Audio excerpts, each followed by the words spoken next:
Hi, Chris Morano here at Clearpath Herbal's Medicine Gardens in Montague, Massachusetts on a beautiful hot scorcher of a day, July 25th. I'm standing in front of a hedgerow of wormwood, Artemisia absinthium, first cousin to the common mugwort, which if you know anything about plants and live in the Northeast, you know how ubiquitous that plant is. It's everywhere. This plant is more woody and shrub-like compared to mugwort. This is also first cousin to sweet Annie, but this may be the most famous to some people, especially if you like exotic alcohol drinks. As I said, Artemisia absinthium, as in absinthe. This is where they got that famous and infamous super bitter clear to greenish looking hard liquor that supposedly also has some decidedly more than just drunk mind-altering qualities, can be a little bit slightly hallucinogenic, but they also found that it took its toll on the liver, and so it fell out of favor, although now there are micro distilleries throughout the Northeast making absinthe again. And so if you are into that kind of thing, you can definitely find it on the internet. It's a little too bitter for my taste, and it is extremely bitter medicine. So notice again how light on the whiter side of green this is. This is particular for the Artemisia genus. A lot of these plants are inaccurately called sage, as in smudging sage, or Artemisia's species running all throughout the prairie states, and they tie them up into bundles like so after they're dry with a tie around them, and then you can burn them and have a sage-like smudging effect. This medicine is effective in that form. Of course, it is most effective taking it internally. I know you can't feel this or smell this right now, but it's very aromatic.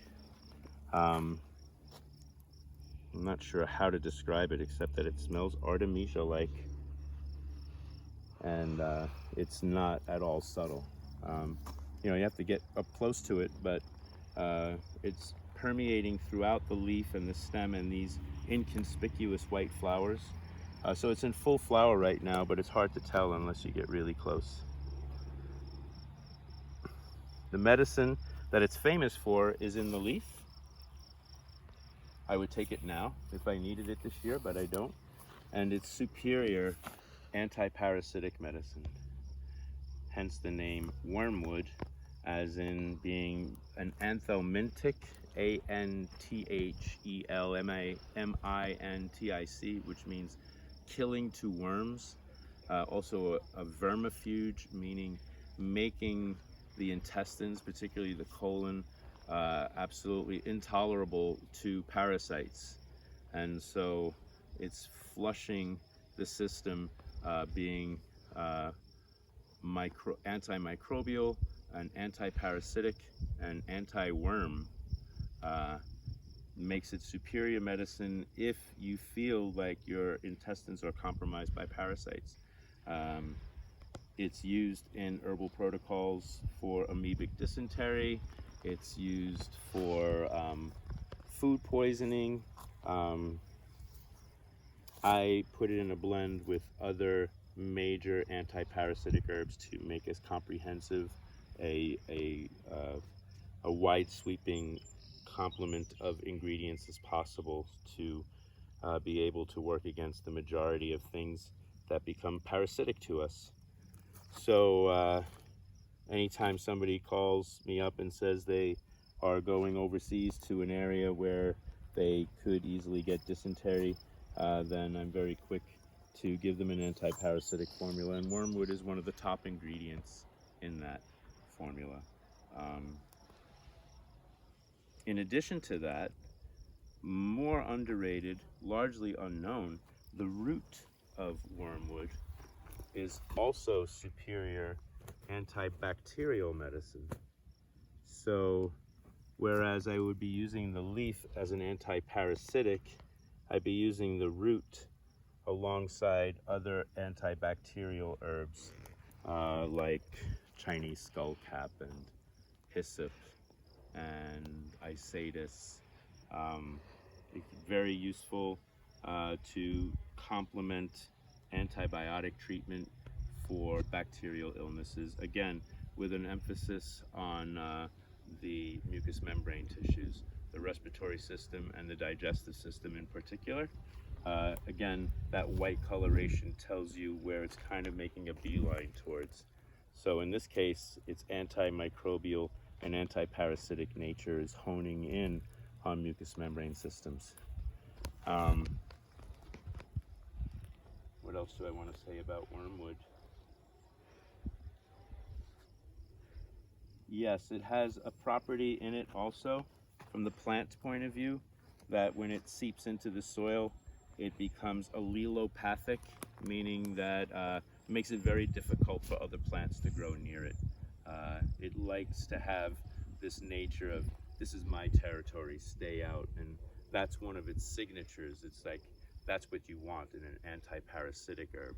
It's like, here I am, this is my territory, you stay out there. Black walnut also does that. There's a black walnut tree way out in the distance there next to that barn, and the hulls of that plant also are similar in that fashion, and they are also great anti-parasitic medicine. The energetic nature of this plant, not the energetic nature, the taste of this plant is considered a fragrant bitter, meaning that it has very intense bitter properties, but it also has essential oils that gives it a very higher kind of vibration, higher vibrant essential oil, aromatic, volatile, what am I trying to say? It has the properties that a lot of essential oil plants have, which is very dispersing and antibacterial and antimicrobial. Bitterness is very cooling and descending. And when you have that dual property of that intense bitterness with incredible fragrance, they're oftentimes called fragrant bitters. And one of their common denominators is that they are usually anti-parasitic as well. Sweet Annie, a first cousin, elecampane, wormwood, black walnut, these are all considered fragrant bitters. So yeah, now I'm good. I think I said everything I wanted to about wormwood. So thanks a lot. Take care, enjoy the day.